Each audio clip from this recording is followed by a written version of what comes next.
Hey, I'm Alex Radcliffe from Board Game Co. And first and most importantly, the couch is back. For those who don't know, there's been a lot of drama around my setting up my studio in my basement. Studio is a very fancy word, and the couch was an unfortunate casualty that many people missed, myself included. And so I'm still trying to work with it, but I'm playing around with how to keep the couch for some shots, while it will not be in most of them, just the nature of whatever.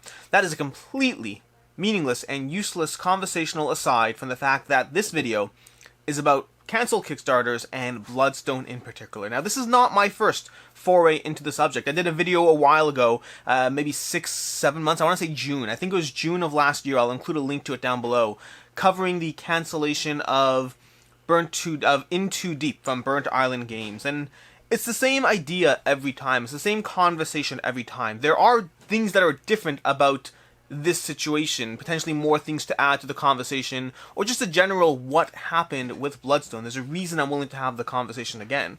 And part of it's going to be the fact that, sadly and realistically, the internets and YouTube and all the forms of conversation go sprinkling down into an abyss of nothingness. And so, just because I put out a video in June does not mean many people have seen it. And so sometimes I will end up revisiting topics when they are relevant, as long as I feel I can bring something new to the conversation. Before we go into that, though, just more asides, make sure to watch, I'll include a link down below, make sure to watch the interview from Shelf Stories from Jason Perez with James Hudson. He did a video of why the campaign cancelled, covering the reasons, the motivations, back and forth, asking questions, discussing what happened, what were the reasons, what's next, all that stuff. And it's a great interview. I highly recommend watching it. They will touch upon things that I will not touch upon here, and it's a solid interview. Jason Perez in general, Shelf Stories in general, is a solid channel with a lot of extra things. Very different than your typical content creator. Not just going to be reviews of the same games you hear again and again and again, but it's really going to be a different part of the conversation. And with all that out of the way, timestamps down below. I have a bad habit of saying timestamps down below after the parts people may have wanted to skip, but that is what it is. But going straight into it. Why were people not happy about Bloodstone? And let's take a step back. Let's move it one step removed from that.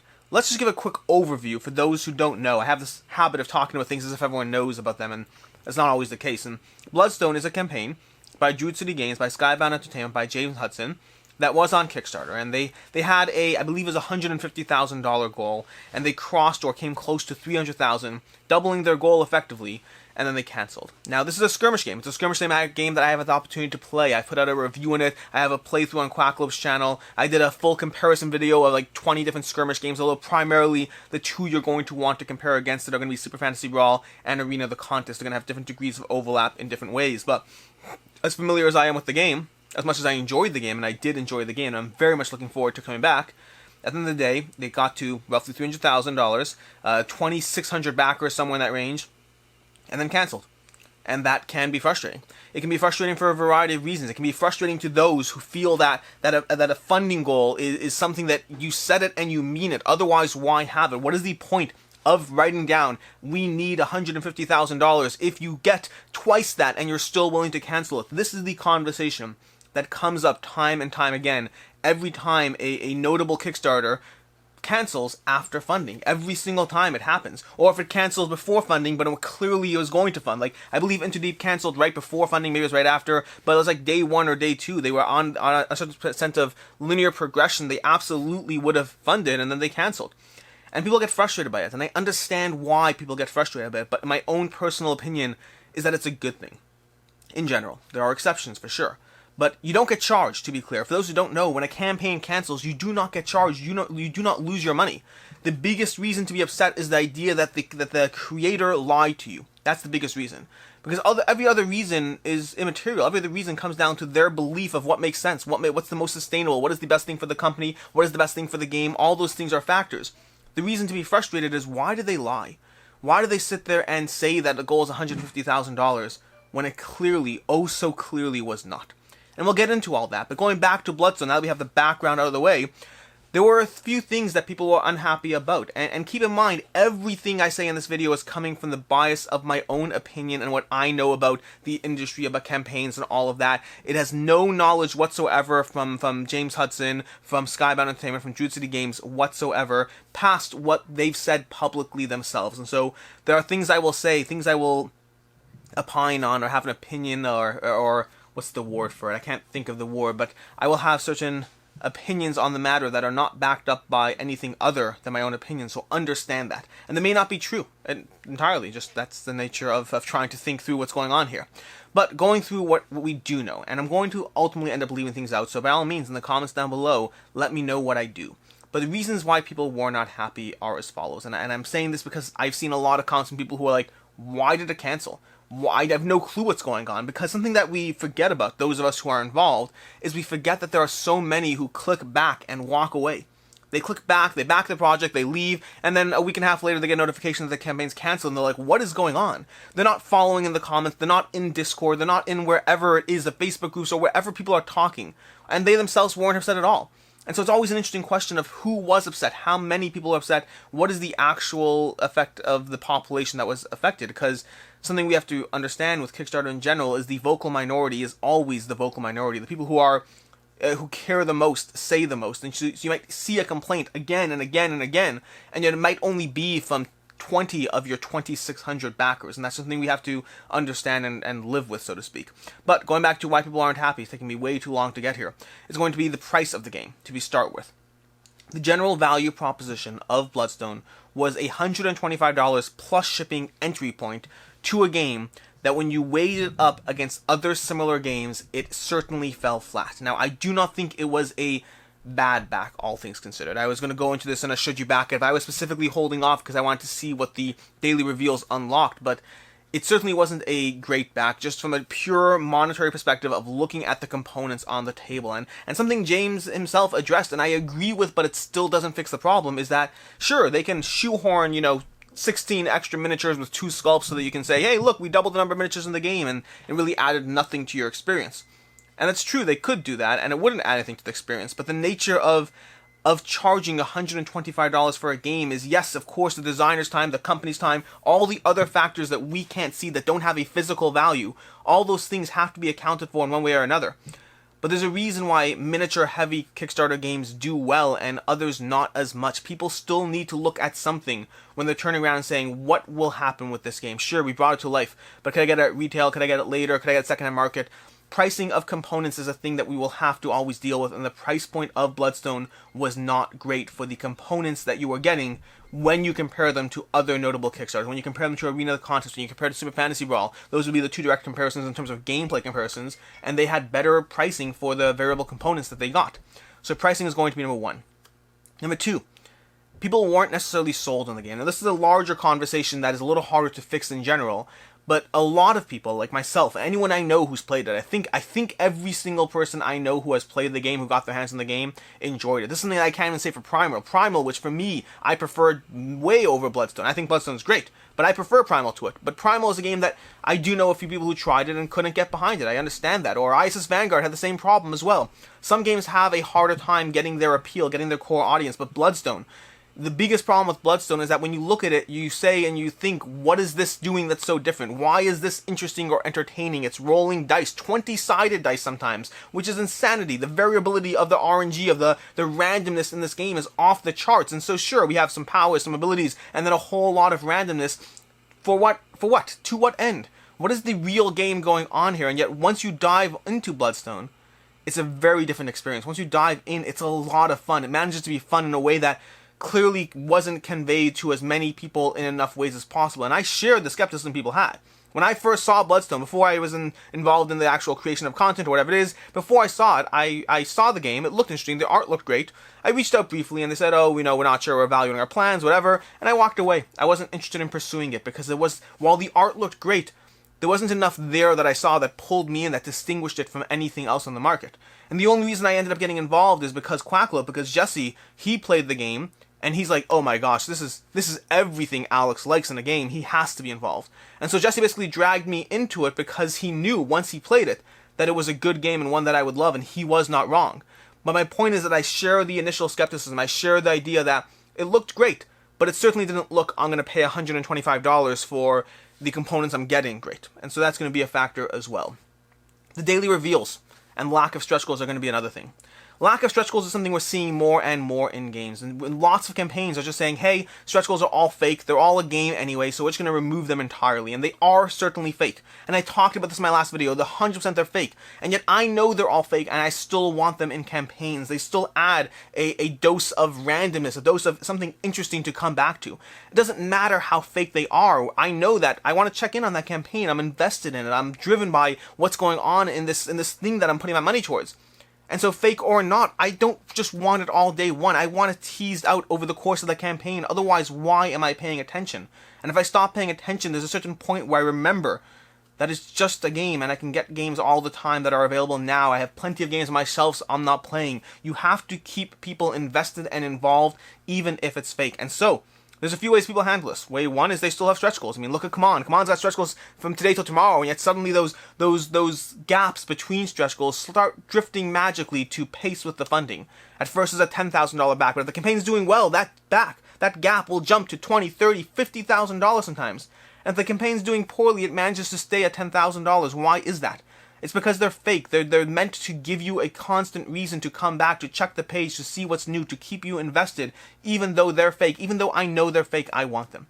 Way number two is they get rid of stretch goals entirely. We do see campaigns more and more doing this nowadays, and I think they do themselves a disservice. If you look at the track record on Kicktrack of campaigns that don't have things to keep people invested, whether it's optional buys, whether it's stretch goals, they tend to have a staggering day one and a quick fall-off. If you look at Root the Marauders, currently on Kickstarter, you look at Terraforming Mars, you look at any of these campaigns that generally just give you... Terraforming Mars actually had daily reveals. We should take one off the table.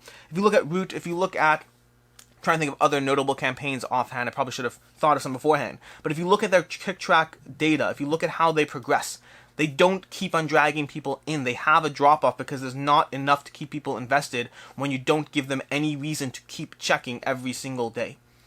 Way number three they handle it is going to be through daily reveals. Daily reveals are always going to be a thing that, okay, it's a combination. You know, you sit there and it's a compromise. You sit there and you get rid of stretch goals, but we still want people to keep checking in. And so we do a daily reveal. We give them a reason to keep coming back to the campaign, to see what's new, to see what's been added to that game that they bought.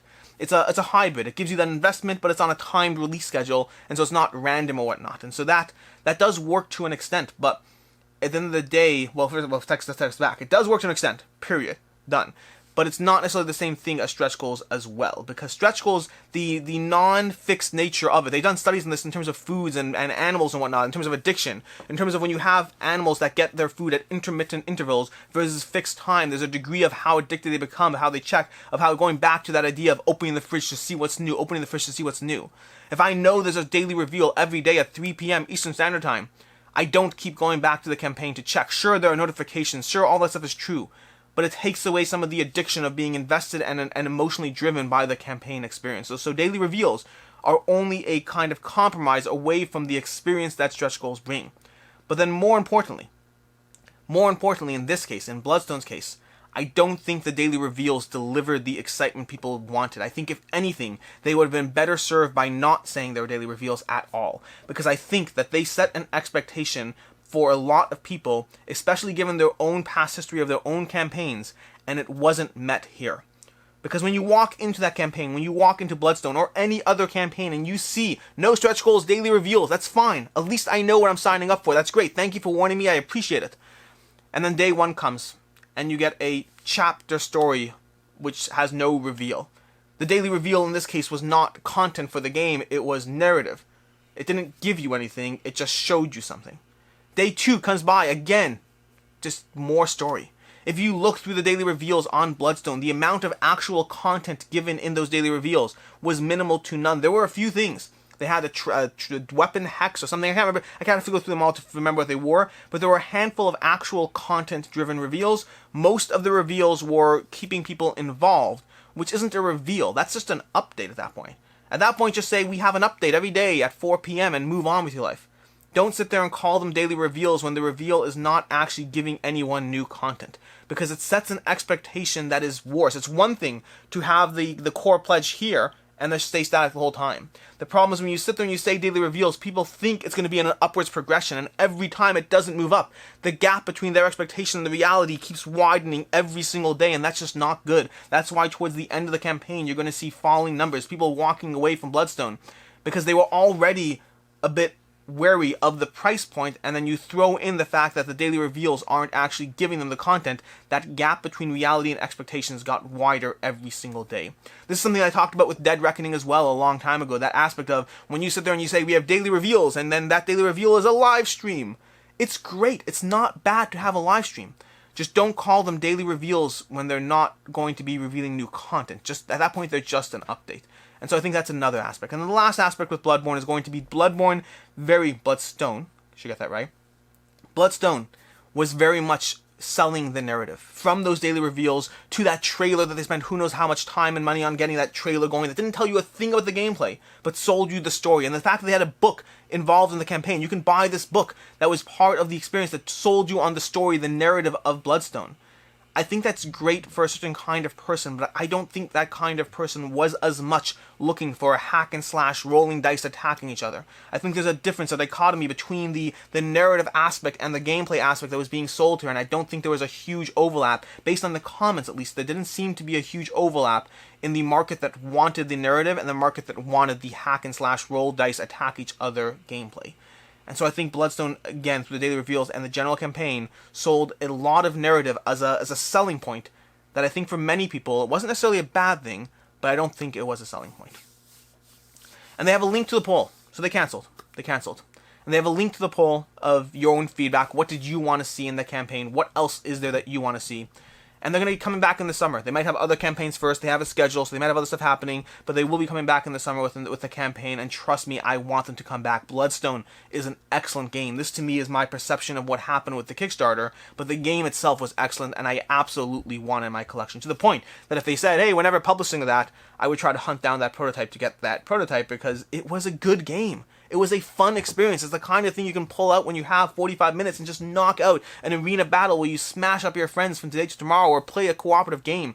Bloodstone was a good experience, is a good experience, and I'm looking forward to the campaign. And so with that, I have 3 questions that I want to dive into. We're already getting fairly into the video. This is longer than I intended it to be, but welcome to Board Game Co. This is what we do here.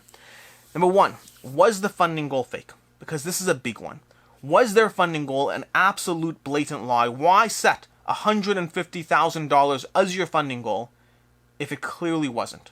If you're clearly going to cancel at $300,000? And to that, there's 3 questions. Let's go through the questions first and we'll come to the answers. Question 2, should they have canceled? In my opinion, should they have canceled the campaign? In my opinion, is meaningless. It's just my opinion, but let's go through it anyway. Number 3, what could they or should they have done differently? In terms of if they relaunch or doing the campaign or all of that. And start with those. Number 1, was the funding goal fake? I don't know for sure. It's hard to sell, but the idea that they canceled the campaign and therefore the funding goal was fake, that I don't believe is true at all. And I'll tell you why. Because funding goals, to a certain extent, need to be flexible, to a certain extent. Because there's 2 different numbers on the table. The first number is what do we actually need to make this project work? Just what do we need? What is the minimum viable amount that we need to make this project work? That number might have been $150,000. By all accounts and production costs, that would have made sense, probably. It would have worked, right? The second number is what do we want to make this project work?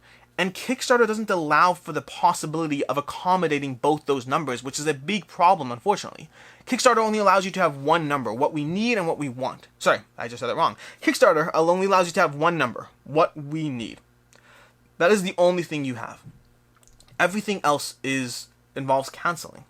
And so I think in the case of Bloodstone, this is again pure conjecture, pure hypothesis or whatever, I think in the case of Bloodstone, $150,000 likely was what they need.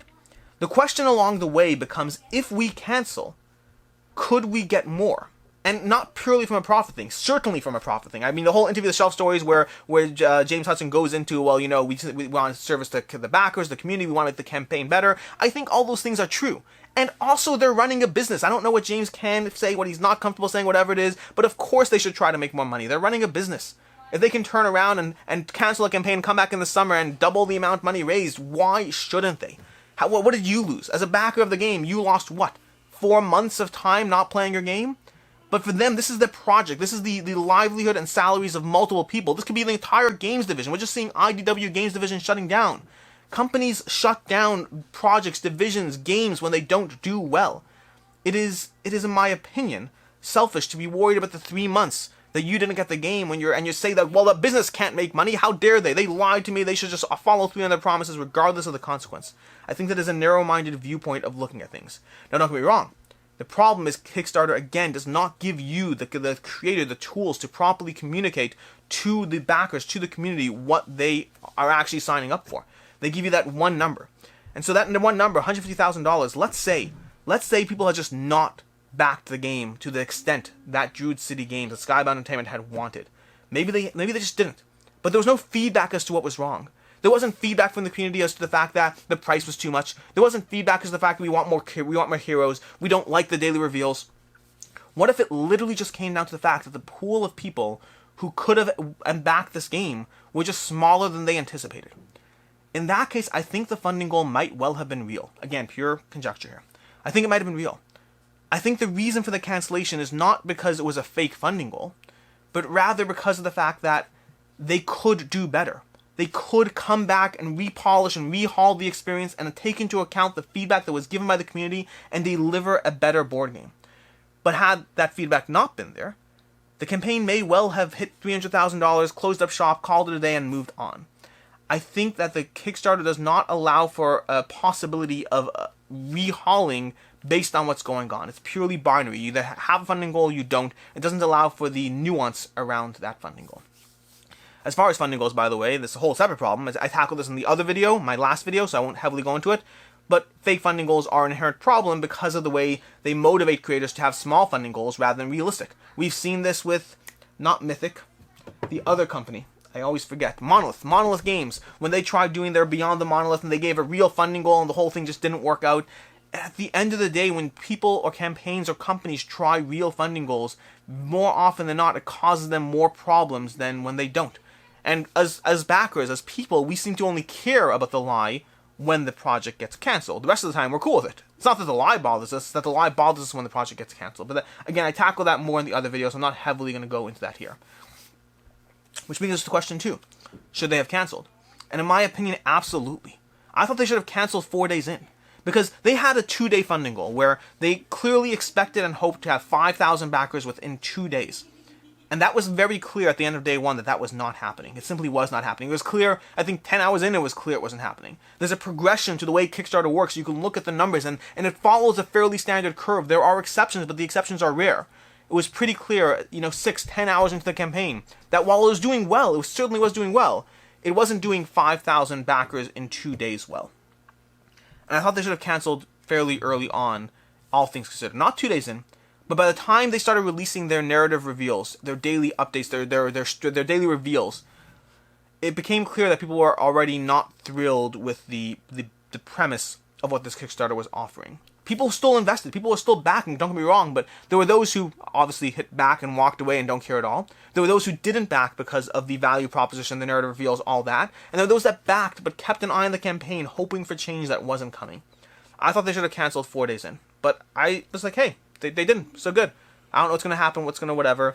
But when I finally saw them cancel, when I got that notification, I was happy. Not happy, to be clear, not happy that the project failed. But I was happy because I believe it could be so much more. And I know that if they hit cancel, there's no chance on earth the project was going away. I knew for sure that if they canceled, it was to pivot and to come back better, to take into account that feedback, to deliver a better project, a better experience for everyone who seemed to care. So as far as should they have canceled, in my opinion, absolutely yes. As far as what could they or should they do differently, there's going to be a whole bunch of things. So first of all, just from an economic stance, lowering the price point. And lowering the price point is a complicated conversation. You either have to lower the price point or give more value if you are trying to address that crowd. Now, I don't think they necessarily have to. I think there are different ways you can try to sell Bloodstone. There are different ways and things you can do. Some of the things they've talked about is potentially making it no longer Kickstarter exclusive, having a retail option with standees. I'm okay with that. I don't particularly care. It changes the reason for people to back it on Kickstarter, unfortunately. Unfortunately, you now give people a reason to wait for retail, which changes the conversation, but you might open the gates wider to who can experience the game. So as a product line investment, it might be the right move. As a Kickstarter-focused investment, I don't think that's the right move. In terms of doubling up on, in terms of offering a better value proposition, you either do that by adding more content or by lowering the price. Lowering the price means one of two things. You either find ways to make the game cheaper, find different people you can get quotes from, cut out components that you feel are unnecessary, lower the size of miniatures. You can find ways to compromise on the experience to lower your price point. Or or find other manufacturers. Or you can sit there and say, we're just going to make less money per game, which is a complicated conversation depending on what your margins are. You can actually hurt yourself way too much. You can increase your backer size, but hurt the amount of money coming into the company if you slash your price point too much. That's a whole cost of goods and margins and all that. It comes down to math, ultimately. But there's only so much a company should lower their price point because they still have to pay the bills. There are people who are getting paid. There are salaries need to be paid. There's artists, there's designers. All these things need to be paid in a game, and there are a factor. It's one thing to say, hey, you should just sell your game and not make any money in it. But it's again, Skybound Entertainment is a company with real deadlines to hit, with real P&Ls and all those things you need, and expectations and whatever that they need to meet. There's a word for it. There's a word when you predict things. I'm totally forgetting what the word is. Quarterly projections. They have projections they need to hit. That's the word I'm looking for. But they can double up on content. That's the other way. So the other way you can manage that value proposition is by giving people more content to back the game. And that can be done through a variety of ways. That can be done through doubling up on the content in terms of giving a one versus many experience, which they don't currently have. Have someone control the boss, give a different set of rules, keep most of the content, don't add that much in terms of physical components. It adds design time, but if you have enough backers, that will help in the long run. You could take all the monsters from the cooperative experience and turn them into playable characters. You'll add a dashboard for everyone, you'll add more components, but you might be able to get more out of less in that sense. Now, it might hurt the narrative aspect because why are these monsters in the arena? So if you care and you're invested in the narrative, you have to craft narrative as to why this stuff makes sense. But speaking of, I'm just giving this opinion from someone who doesn't care about narrative, so I don't mind that stuff. But there are other ways, other examples you can come up with in terms of doubling up on the components you have and giving you more content without overdoing the amount of components there are. Daily reveals. Daily reveals, I think that they need to either completely scratch daily reveals or set a clear expectation as to what is going to be coming in daily reveals. Clear expectation doesn't have to be that much. It could be every day we'll release one small thing. Think about the arena and the way they have that spinning blade of death and different things like that. They can come up with a narrative update every single day that each day releases one small piece of cardboard that changes the gameplay up. That wouldn't require much. It requires a card and some cardboard. You can basically have a 10 card pack and then a full punch board sheet that represents the full daily reveals across the campaign and gives you a ton more arena experience, a ton more arena gameplay. There are small things you can do. Daily reveals do not have to be big. Wonderland's War proved this to us. Wonderland's War from Skybound Entertainment.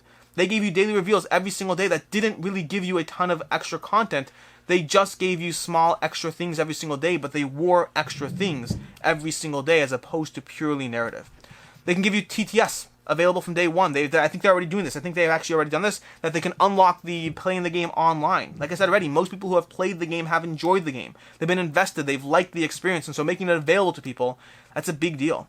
They can lower the campaign timeline, especially if they're not going to be doing daily reveals in a long way. They can lower the gap in how long the campaign is. Don't drag it up for so long. Have a 7-day campaign if you're not going to be giving much there. Have a 14-day campaign if you're giving something but you don't want to do every single day for 20 days or whatever it is. There are ways to balance the timeline. We are seeing more and more shorter campaign timelines, and especially in the case of a relaunch Kickstarter, it won't hurt them as much. That 7-day timeline that some campaigns see, that's pushing it. You're giving people 1 weekend to jump into the game.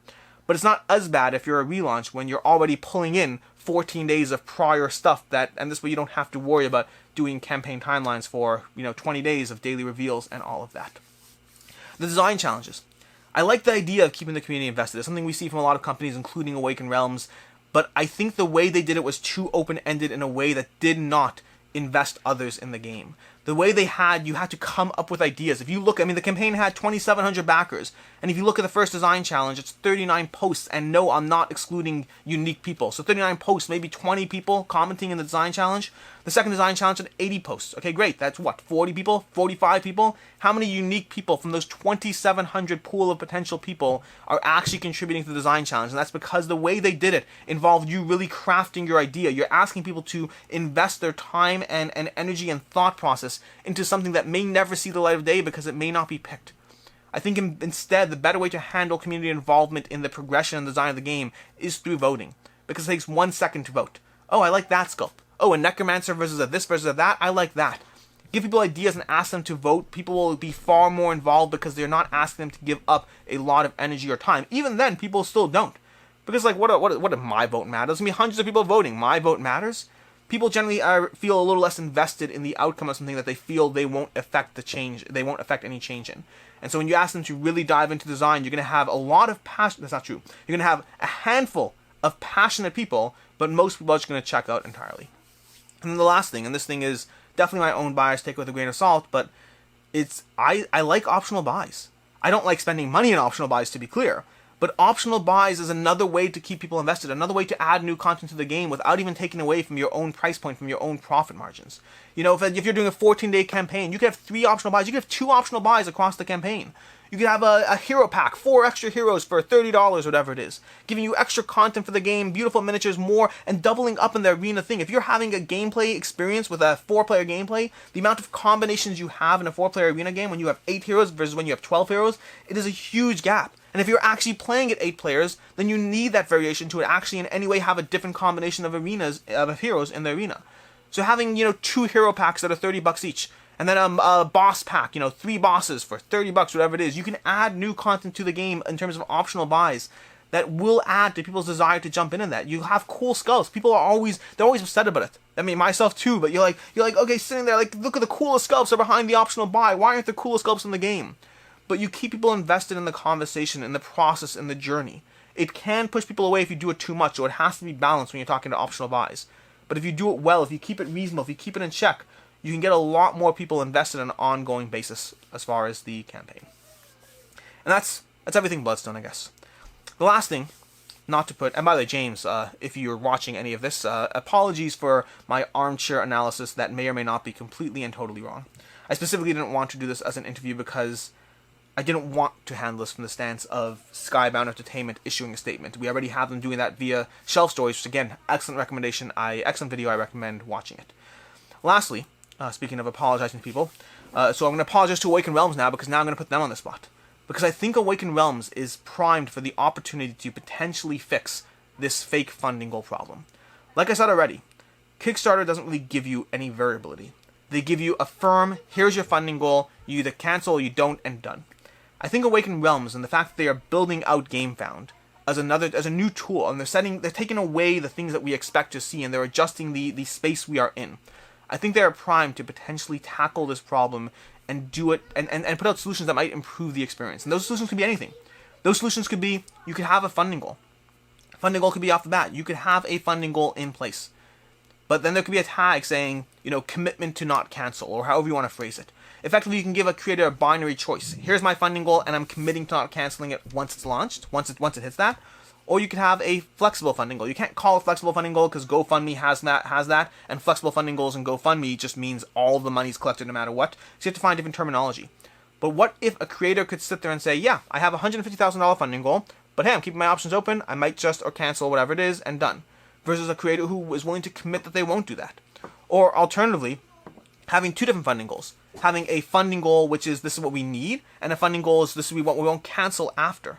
Or perhaps just a tag showing this creator has cancelled a funded project in the past. There are many tools at their disposal. I mean, theoretically, Kickstarter has these tools as well, but Kickstarter has not shown the same desire to innovate the way Awakened Realms and GameFound has. So I could see Awakened Realms, I could see GameFound tackling this project. I could see them jumping into this problem that we see and providing solutions that may not perfectly solve the problem on the table, but certainly might make it a little more transparent and a little better for everyone involved. And that's everything. Until next time, I'm Alex Radcliffe from Board Game Co. I welcome any feedback down below. What did I miss? What did I get wrong? What did I forget about entirely? All that stuff. Just let me know. And as always, until next time, have a good one.